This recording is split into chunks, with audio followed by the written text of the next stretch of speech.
На База ТВ время новостей. Здравствуйте. Сегодня в выпуске. Секретарь Совбеза и министр иностранных дел приступили к своим обязанностям.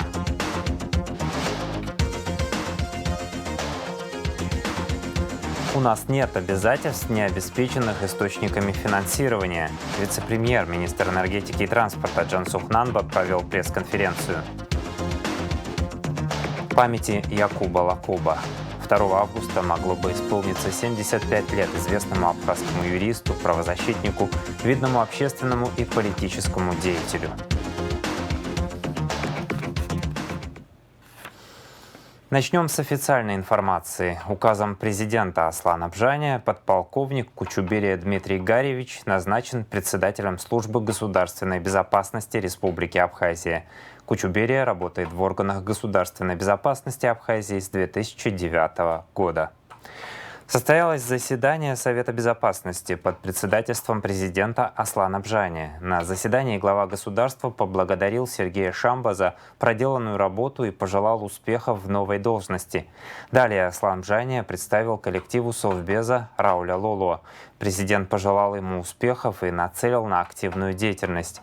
Важно выстроить работу, нацеленную на необходимость анализа угроз и вызовов национальной безопасности в современных условиях и выработки мер по их предупреждению, сказал президент. Рауль Лоло, в свою очередь, поблагодарил Аслана Абжания за доверие в ответственной должности. В Абхазии никогда не было легких времен. Сейчас, с учетом происходящих процессов в Абхазии и вокруг нее, нужно максимально сконцентрировать наши действия. Мы намерены активно взаимодействовать с нашими силовыми структурами и приложим максимум усилий, чтобы работа была эффективна и направлена на обеспечение безопасности нашего государства, сказал Лоло. Члены Совета безопасности также обсудили и другие актуальные вопросы внутренней и внешней политики страны. Вице-президент Абхазии Бадра Гунба представил коллективу МИД нового главу ведомства Сергея Шамба. Он отметил, что Шамба в МИДе человек не новый и работал в должности министра около 13 лет. Гунба выразил надежду на то, что опыт и профессионализм Сергея Шамба послужат для достижения наиболее благоприятных внешнеполитических условий для Абхазии. Уважаемые сотрудники коллектива Министерства иностранных дел, Сергей Миронович не нуждается в особом представлении, потому как более 13 лет он возглавлял это министерство. Мы все прекрасно знаем, что Сергей Миронович и в период национально-освободительного движения, и уже после войны, при формировании нашего государства, становлении нашего государства, этот человек принес свой вклад в развитие и становление нашего государства. Его дипломатичность, его профессионализм и опыт, безусловно, всегда были полезны для нашего государства.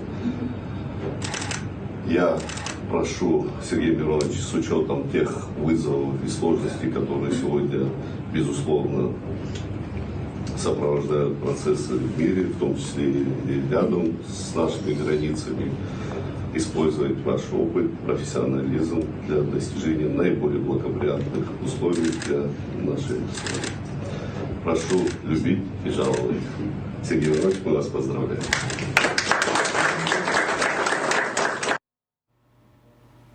В мире идет переустройство системы международных отношений, и Абхазия включена в эти процессы, сказал глава МИД Сергей Шамба. Он отметил, что изменения и конфликты происходят в непосредственной географической близости от страны. В этой ситуации нужно действовать политически грамотно, использовать изощренную дипломатию. Мы должны готовиться к серьезным потрясениям. Это нас может ожидать. Если мы правильную политику будем проводить и внешнюю, то, может, мы сможем избежать многих бед, сказал министр.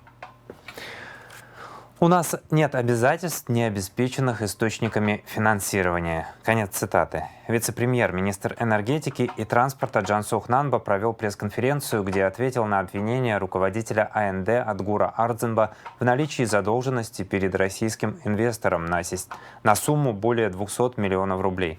Джансух Нанба подчеркнул, что финансовые претензии ООО «Дарт» возместит новый инвестор, победитель конкурса на реконструкцию аэропорта, и ни в коем случае этот долг не станет бременем абхазского народа. Подробнее Надежда Боровикова. Вице-премьер-министр энергетики и транспорта Джансух Нанба в рамках пресс-конференции в пресс-центре АГТРК рассказал о предыстории взаимоотношений Министерства экономики Абхазии с первым претендентом на реконструкцию Сухумского аэропорта российской компанией «Дарт». Соглашение о намерениях с данной компанией было подписано в апреле 2022 года. Значит, на тот момент основным инвестором на реализацию проекта по аэропорту Сухум рассматривалась компания акционерное общество «Дарт». Вот. Возникла необходимость, значит, привлечения займа. Заимодавцем выступала компания «Дарт», заемщиком выступал РУП, абхазский, значит, РУП аэропорт. Наш, хочу отметить, что это и в документах отражено, что деньги даже не поступали в Абхазию, они напрямую, значит, должны были уйти в счет оплаты проектно-сметной документации. Есть одна особенность, о которой вчера Адгур Амиранович не упомянул. Особенность номер один. Во-первых, сумма займа. Сумма займа составляет 120 миллионов рублей. В этом договоре четко прописано, что займ предоставляется на разработку проектно-сметной документации аэродромной части. Ну, для тех, кто не совсем в теме, хотел бы пояснить, что комплекс аэропорта, он состоит из двух частей. Из аэродромной инфраструктуры и из аэровокзального комплекса.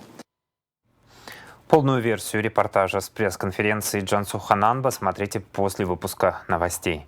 Информация правоохранителей. Более 260 нарушений на дорогах выявили сотрудники управления ГАИ в ходе рейдового мероприятия 6 августа. 8 водителей управляли автотранспортом в нетрезвом состоянии. Кроме того, 2 лихачей из Гулрыбского района выявили сотрудники управления госавтоинспекции в ходе ночного патрулирования. Подробнее в материалах пресс-службы МВД. Более 260 нарушений на дорогах выявили сотрудники УГАИ в ходе рейдового профилактического мероприятия 6 августа. В ночное время акцент в своей работе инспекторы сделали на восточные районы. Усиленную службу сотрудники спецроты УГАИ и отдела госавтоинспекции Чемчирского ОВД несли на Тамышском стационарном посту ДПС. Параллельно осуществлялось движение патрулей по республиканской трассе. Руководством госавтоинспекции поручено уделять особое внимание водителям общественного транспорта, осуществляющих перевоз граждан, которые продолжают звонить на линию доверия, отмечая совершаемые маршрутчиками нарушения.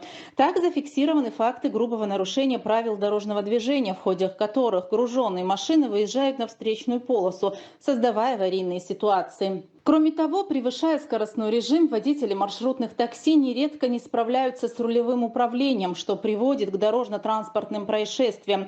Подобное имело место 6 августа в Гудаутском районе, когда водитель Кардия, нарушив ПДД, столкнулся с автомашиной, принадлежавшей гражданам Российской Федерации. В результате ДТП никто не пострадал. Всего в ходе рейда 6 августа выявлено 263 правонарушителя.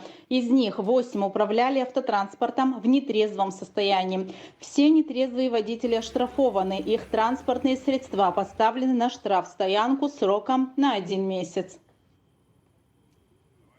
2 лихачей из Гулрыбского района выявили сотрудники управления госавтоинспекции в ходе ночного патрулирования. Молодые люди устроили так называемый стрит-рейсинг прямо на республиканской трассе, по которой, несмотря на ночное время суток, ездило немало машин. Набирающая популярность непонятная мода на стрит-рейсинг уже унесла не одну жизнь молодых людей. Стрит-рейсеры – это безответственные водители, которые демонстративно и нагло игнорируют правила дорожного движения. Они не могут соблюдать скоростной режим, ездить аккуратно, ориентируясь на безопасность других. Об этом с нарушителями Тарба Леоном Мухрановичем и Хаджимба Данилом Игоревичем говорили на встрече в УГАИ. Что должно произойти вот на наших дорогах, чтобы до каждого дошло, что так ездить нельзя. Тот факт, где вы, допустим, очень сильно крутили, не зафиксировано. Ну, не могу исключать, что это вы могли тоже сделать, потому что на том участке вы видели, да, что происходит. Я не говорю, что это вы сделали. Там и были, когда мы людей заставляли даже дорогу чистить. Вот этот парень это является сотрудником госавтоинспекции и является моим замом по личному составу. И такие нарушения, которые вы делаете, он должен пресекать. так как любой сотрудник, который должен видеть. Это мы делаем не для того, что это нам надо, а для того, чтобы сохранить вам жизнь. Сегодня, может, и так себя повел, да, там нормально все получилось, второй раз тоже. Элементарно может колесо отлететь, там, выкинуть и ударить дерево. Просьба к вам так не нарушать. Вы прекрасно видите, каждый день кто-то погибает. Может, ты будешь ехать на большой скорости, и другой человек, который будет ехать, тоже может не справиться с рулем управления, может с тобой столкнуться. И последствия может чревато закончиться. Оба лихача оштрафованы за агрессивную езду на 6 тысяч рублей каждый. Их автомобили отправлены на штрафстоянку. Кроме того, нарушители были отправлены на экзамен на знание ПДД. Данил Хаджимба экзамен сдал, сделав допустимые 2 ошибки. Леон Тарба сделал 8 ошибок в 20 вопросах, в связи с чем он лишен права управления транспортным средством на неопределенный срок. В УГАИ обещают беспринципную борьбу с подобными водителями, ведь гонщики считают себя выше дисциплинированных автомобилистов, считают, что правила дорожного движения им не писаны. Нередко их поведение на дороге провоцирует ДТП, в которых страдают другие люди. Кроме того, некоторые из них разгоняются по дорогам общего пользования до запредельных скоростей, представляя потенциальную угрозу для жизни и здоровья окружающих. При быстром движении повышается риск потери контроля над машиной, которая на большой скорости превращается в орудие убийства. Министр внутренних дел Роберт Кьют провел выездные совещания в Гудаутском и Гагарском районах. Министр внутренних дел Роберт Кьют провел выездные совещания в Гудаутском и Гагарском районах. В совещании принял участие первый заместитель министра Руслан Ажиба. О работе отдела внутренних дел по Гудаутскому району доложил начальник ЗОС Магицба. Уважаемый министр, дорогие коллеги, разрешите доложить за 7 месяцев 2024 года.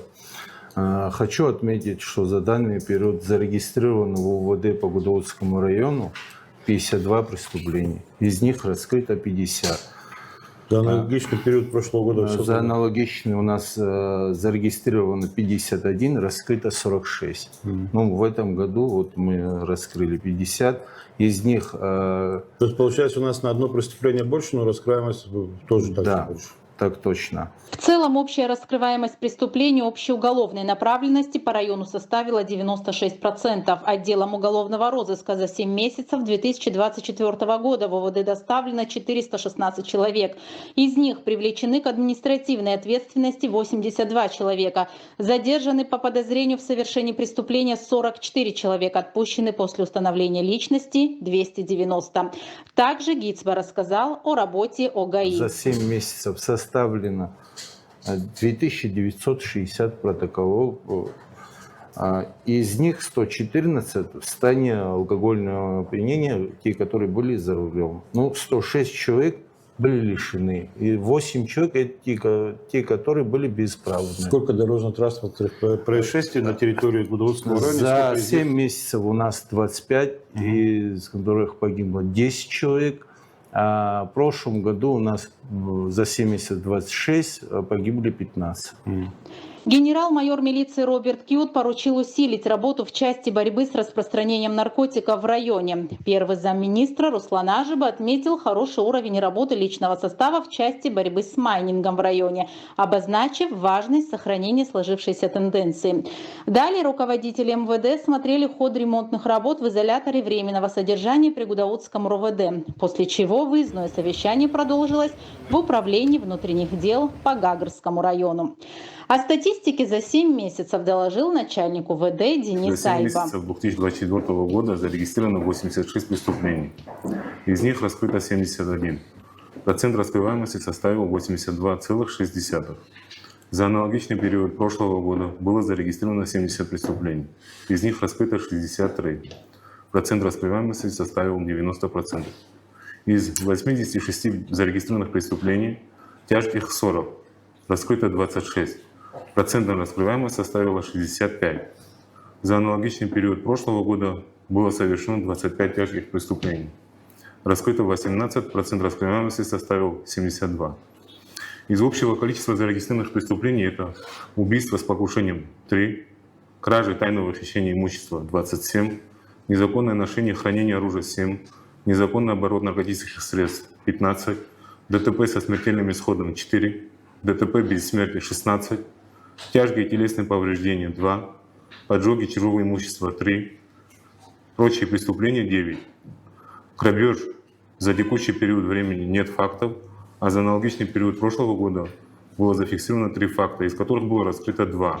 Следственными подразделениями УВД по Гагарскому району за 7 месяцев в суд направлено 34 уголовных дела. Службой милиции общественной безопасности было составлено 652 административных протокола. 89 человек подвергнуты Гагарским районным судом административному аресту. Проведены работы в области противодействия нелегальной трудовой миграции. Составлено 322 протокола. 14 граждан были выдворены за пределы Республики Абхазия. Также 65 протоколов было составлено за отсутствие лицензии на перевозку пассажиров. За 7 месяцев было обнаружено и изъято на территории Гагарского района 62 аппарата по добыче криптовалюты. Систематически проводится мониторинг ранее выявленных и отключенных майнинг-ферм. Продолжают усиленную службу сотрудники ГАИ. В отчетном периоде было выявлено и составлено 7082 протокола за нарушение правил дорожного движения. Из них за управление автотранспортным средством в состоянии алкогольного опьянения 219 протоколов. Превышение скоростного режима 799. Нарушение правил дорожной разметки 610. Тонирование стекол 395. Право управления транспортными средствами лишены 214 человек. Также в суд направлено 25 материалов по тем лицам, которые были уже лишены, задержаны и подвергнуты административным арестам. Это сроком на 5 суток и 30 суток, 15 суток. При этом за отчетный период произошло 36 ДТП, в которых погибли 11 человек. Данный показатель Роберт Кют констатировал как неудовлетворительный. Каждую ситуацию отдельно, конечно, я знаю. Я обратно говорю, вот мы в прошлом году констатировали факт того, что Гудаутский район был самый такой, скажем, район по числу погибших на дорогах. В Гаграх, конечно, всего было 5 человек, в этом году уже 11. Но имеется в виду за 7 месяцев, если сравнение брать. Сейчас, вы знаете, сейчас по дороге Бзена, сейчас вот мы будем систему патрулирования, мы оборудуем автомобили, которые мы приобрели, далее мы их разобьем по участкам. В непосредственном контакте с начальником ГАИ районных подразделений за каждый участок те, кто там работает, будут отвечать головой. Максимально надо работать. У вас на территории очень много развлекательных, скажем так, заведений. По данным сотрудников, сегодня в Гагарском районе постоянно находятся на отдыхе до 30 тысяч туристов, в связи с чем личный состав работает в усиленном режиме, чтобы не допустить рост краж и ДТП. Министр внутренних дел поручил усилить работу по всем направлениям. Гагра – локомотив туризма в нашей стране. Завершите сезон благополучно, обеспечьте безопасность прибывающих к вам на отдых гостей и местных граждан, резюмировал генерал-майор милиции Кют. Таможня не дает добро. 12 800 сигарет пыталась ввести в Россию жительница Абхазии, сообщает Южное таможенное управление. Тайники были оборудованы в порогах автомобиля Mercedes-Benz. Из них таможенники извлекли 640 пачек сигарет с абхазскими акцизными марками. Машина и табачная продукция изъяты, возбуждены дела об административных правонарушениях.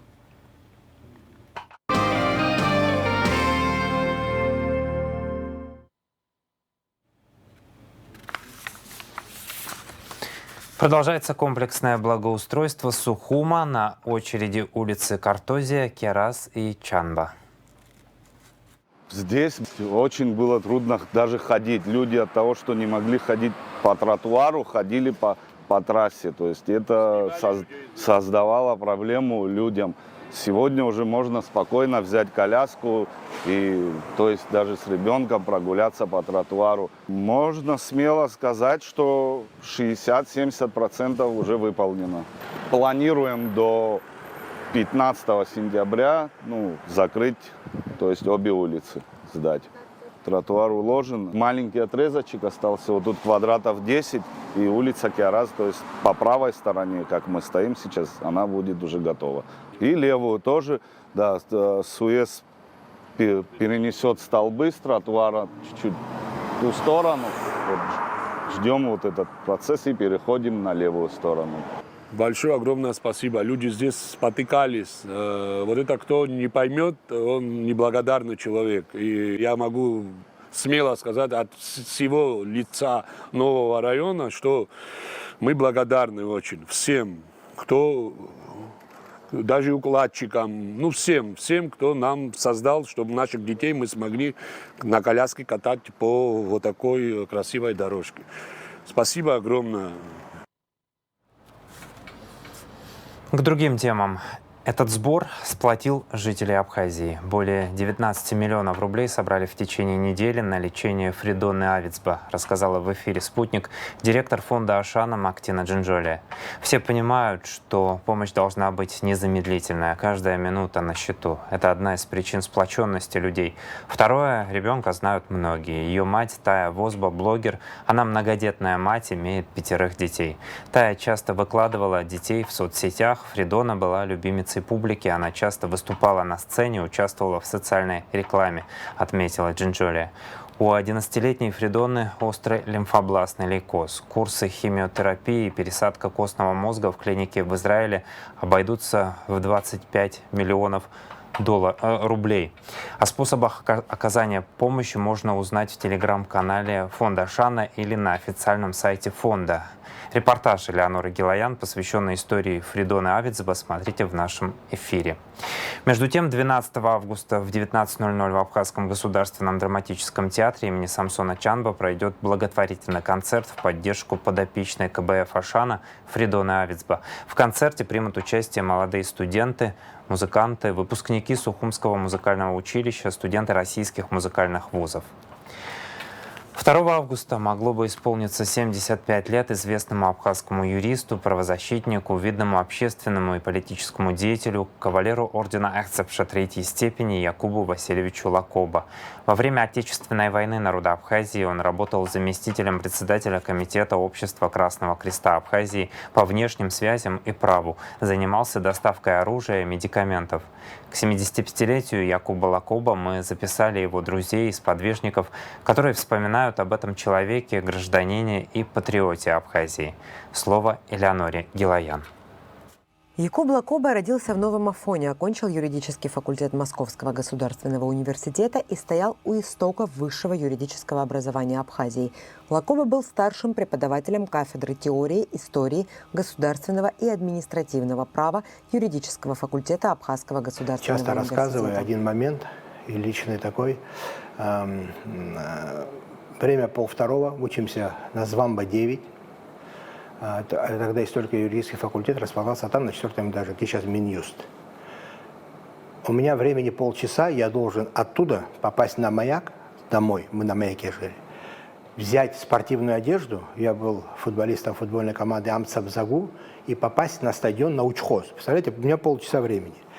Лечу как угорелый, залетаю, спускаюсь с 4-го этажа в холл, пробегаю и смотрю, у окна стоит стол, стоит Якуб Васильевич, с таким жестом, таким, как он обычно любил, такой театральный, такой красивый, ему подходил. И стоит молоденькая девчонка, студентка, опустив глаза, его слушает.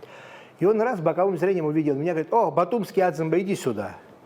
Я, естественно, не мог пробежать, подошел: «Здравствуйте, Якуб Васильевич, слушай, говорит, я выпустил монографию, поднимать со стола, Конституция Турции 1974 года. Он был ученый, историк, конституционалист. Вот. И вот и тема была интересная, вот эта Конституция Турции 1974 года. И я говорю: Якуб Васильевич, я с такой там спешу, и он: одну минуту. В итоге в районе где-то без 10, без 15, 4 мы с ним разошлись, а девчонка, как только он на меня отвлекся, она говорит: до свидания, Якуб Васильевич, и упорхнула. Ну, я попал. То есть такой комичный эпизод, но не жалею. На тренировке мне то, что я пропустил, меня не убили за это, но зато монография о Конституции Турции 1974 года мной изучена от корки до корки. Якуб Лакоба был 4-м председателем Народной партии Абхазии. Он возглавлял организацию с 1999 года. На этом посту он запомнился ярким политиком, которому были не чужды проблемы не только государства, но и простого человека.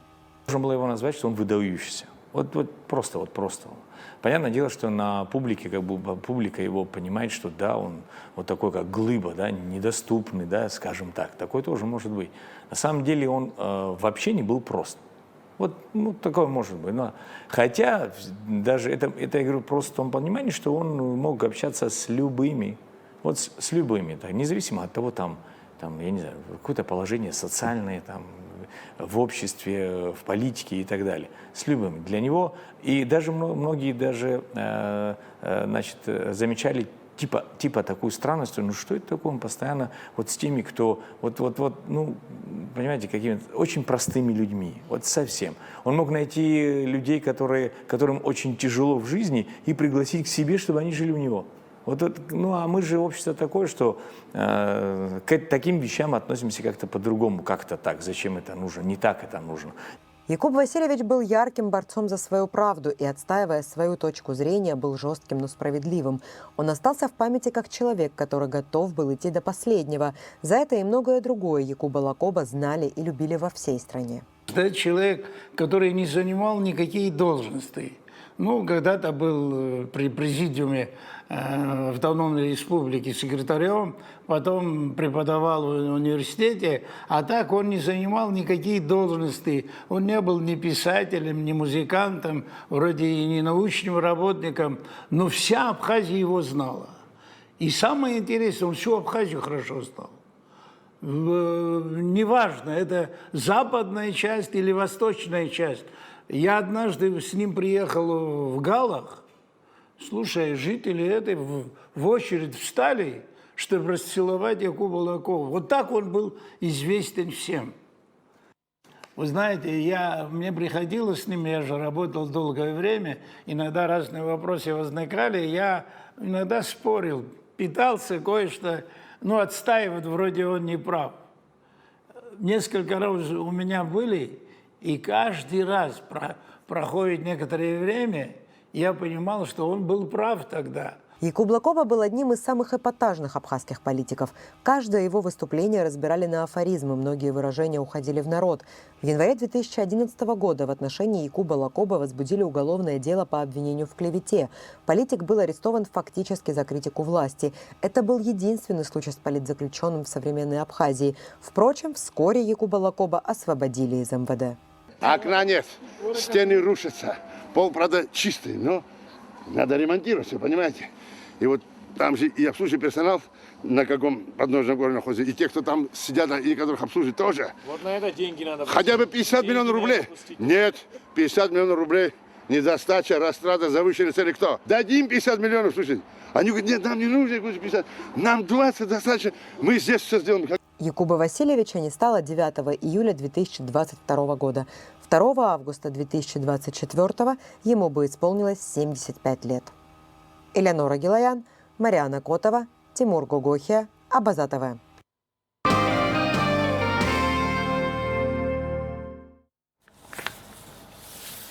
Наука и открытие. Древние храмы в Кадорском ущелье нанесут на карту абхазские и российские ученые. Об этом радио «Спутник» рассказал археолог Сурам Сакания.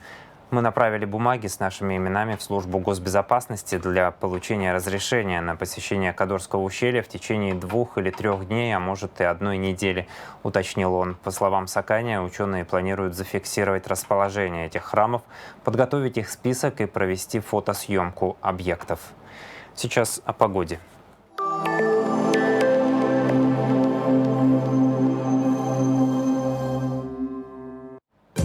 В четверг, 8 августа, в Абхазии ожидается переменная облачность без осадков, атмосферное давление пониженное, ветер слабый и умеренный.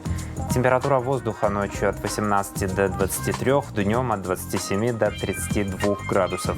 Температура морской воды 28 градусов, волнение морской воды слабое и умеренное, относительная влажность воздуха от 60 до 80%.